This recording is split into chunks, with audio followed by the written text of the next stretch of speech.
I consider it important to invest in advanced technology. Our staff participates in online school training. We take iCar courses.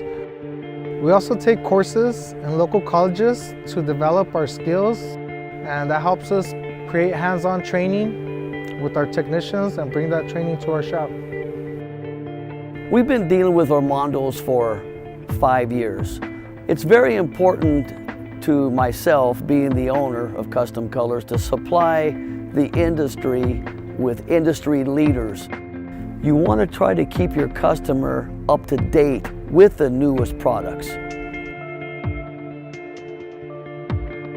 Being able to use, technology, being able to use programs that are like CC1, the advantage we have is that we can give the customer a printout of what car is going to be done, and also here in our shop we can oversee, through the system that we have, our camera system, we can see the production of the vehicle without having to actually go out there and look at the vehicle.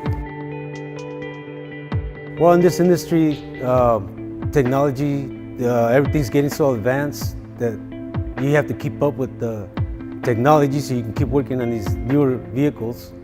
The newer cars need a lot of different ways of working with it, so we have to stay on top of things. I've been doing this since 1990, and cars, are very changing, a newer model. Our boss provides us with the best equipment, top of the line, to help us do the job faster, easier, so we can give the customer a better and quality job. We put ourselves in the position where if we were the ones driving it, and we would want that vehicle to be done perfect.